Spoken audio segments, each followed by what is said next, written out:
Hello అండి. ఆహాల్ time రిసైప్స్కి స్వాగతం.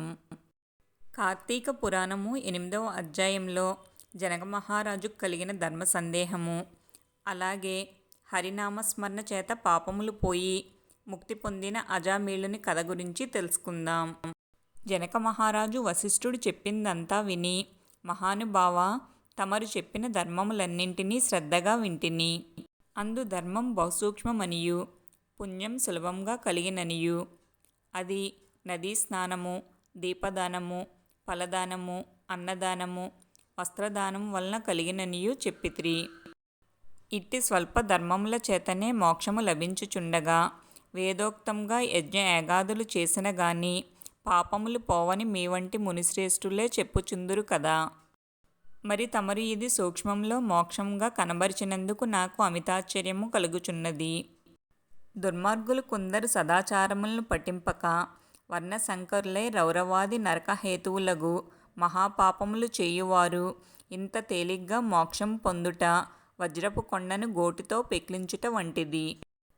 కావున దీని మర్మమును విపులీకరించ ప్రార్థించుచున్నాను అని కోరెను. అంతటా వశిష్ఠుల వారు చిరునవ్వు నవ్వి, జనక మహారాజా, నీవు వేసిన ప్రశ్న సహేతుకమైనదే. నేను వేదాంగములను కూడా పఠించితిని. వానిలో కూడా సూక్ష్మ మార్గాలున్నవి. అవి ఏమనగా సాత్విక, రాజస, తామసములు అని ధర్మము 3 రకములు. సాత్వికమనగా దేశ, కాల, పాత్రలు 3ను సమకూడిన సమయమును సత్వమను గుణము జనించి ఫలమంతయును పరమేశ్వరార్పితం కావించి మనోవాక్కాయ కర్మలచే నొనర్చిన ధర్మము. ఆ ధర్మమందు ఎంతటా ఆధిక్యత కలదు. సాత్విక ధర్మము సమస్త పాపములను నాశనమొనర్చి పవిత్రులను చేసి దేవలోక, భూలోక సుఖములు చేకూర్చును. ఉదాహరణంగా తామ్రవర్ణ నది సముద్రమున కలియు తావునందు స్వాతి కార్తెలో ముత్యపు చిప్పలో వర్షపు బిందువు పడి దగదగ మెరిసి ముత్యమగు విధానముగా సాత్వికత వహించి సాత్విక ధర్మమాచరించుచు గంగా, యమున, గోదావరి, కృష్ణా నదుల పుష్కరాలు మొదలగు పుణ్యకాలముల యందు దేవాలయము యందు వేదములు పఠించి సదాచారుడై కుటుంబీకుడైన బ్రాహ్మణునకు ఎంత స్వల్ప దానము చేసినను, లేక ఆ నదీ తీరమందున్న దేవాలయంలో జపతపాదులొనరించినను విశేష ఫలమును పొందగలరు. రాజస ధర్మమనగా ఫలాపేక్ష కలిగి శాస్త్రోక్త విధులను విడిచి చేసిన ధర్మము. తామస ధర్మమనగా శాస్త్రోక్త విధులను విడిచి దేశ, కాల, పాత్రలు సమకూడని సమయమున డాంబికా చరణార్థం చేయు ధర్మం. ఆ ధర్మం ఫలము నీయదు.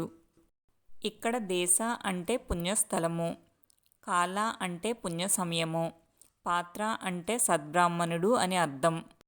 దేశ, కాల, పాత్రము సమకూడినప్పుడు తెలిసిగాని తెలియక గాని ఏ స్వల్ప ధర్మం చేసినను గొప్ప ఫలము నిచ్చును.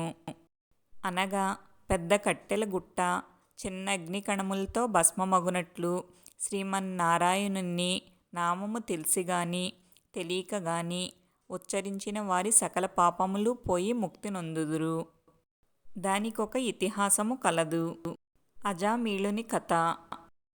పూర్వకాలమందు కన్యాకుబ్జమను నగరంన 4 వేదములు చదివిన ఒక విప్రుడు కలడు. అతని పేరు సత్యవ్రతుడు. అతనికి సకల సద్గుణ రాశియగు హేమవతి అను భార్య కలదు. ఆ దంపతులు అన్యోన్య ప్రేమ కలిగి అపూర్వ దంపతులని పేరు బడసిరి. వారికి చాలా కాలమునకు లేకలేక ఒక కుమారుడు జన్మించెను. వారా బాలుని అతి గారాబంగా పెంచుచు అజామీళుడని నామకరణము చేసిరి. ఆ బాలుడు దినదిన ప్రవర్ధమానుడగుచు అతి గారాబము వలన పెద్దలను కూడా నిర్లక్ష్యంగా చూచుచు దుష్ట సావసములు చేయుచు విద్యనభ్యసించక బ్రాహ్మణ ధర్మములు పాటించక సంచరించుచుండెను.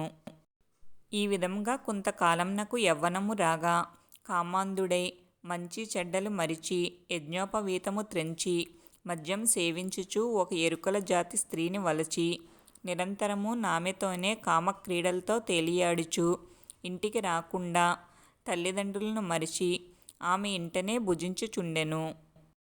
అతి గారాబము ఎట్లు పరిణమించిందో వింటివా రాజా?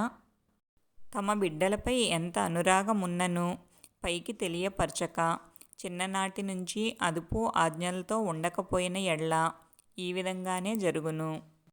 కావున అజామీలుడు కులభ్రష్టుడు కాగా వాని బంధువులు అతనిని విడిచిపెట్టిరి.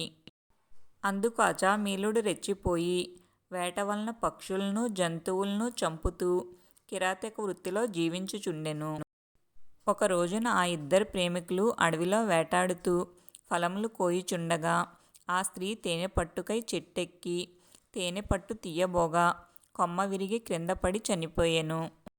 అజామీలుడు ఆ స్త్రీపై పడి కొంతసేపు ఏడ్చి తరువాత ఆ అడవి యందే ఆమెను దహనం చేసి ఇంటికి వచ్చెను.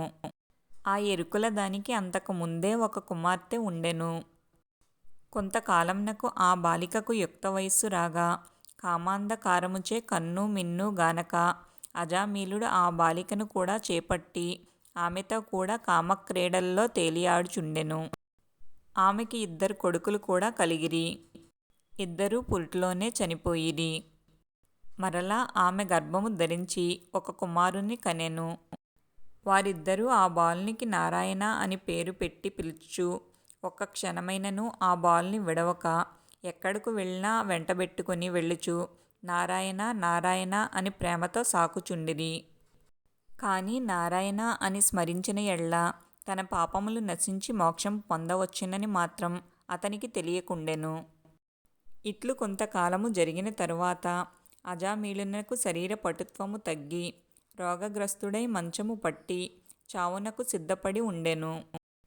ఒకనాడు భయంకర ఆకారములతో పాశాది ఆయుధములతో యమభట్లు ప్రత్యక్షమైరి. వారిని చూచి అజామీలునకు భయము చెంది కుమారుని పైనున్న వాత్సల్యం వలన ప్రాణములు విడవలేక నారాయణ నారాయణ అనుచునే ప్రాణములు విడిచెను. అజామీలుని నోట నారాయణ అను శబ్దం వినబడగానే యమభట్లు గడగడ వణకసాగిరి. అదే వేళకు దివ్యమంగళకారులు శంఖచక్ర గదాధరులు అగు శ్రీమన్నారాయణుని దూతలు విమానంలో అచ్చటికి వచ్చి, ఓ యమభటులారా, వీడు మావాడు, మేము వీణ్ణి వైకుంఠమునకు తీసుకుని పోవుటకు వచ్చితిమి అని చెప్పి అజామీలుని విమానమెక్కించుకొని తీసుకుని పోవుచుండగా యమదూతలు, అయ్యా మీరెవ్వరు? వీడు అతి దుర్మార్గుడు. వీణ్ణి నరకమునకు తీసుకొని పోవుటకు మేమిచ్చటికి వచ్చితిమి. కావున వానిని మాకు వదులుడని కోరగా విష్ణుదూతలు ఇట్లు చెప్పుదొడంగిరి. ఇంతటితో 8వ రోజు పారాయణం సమాప్తం.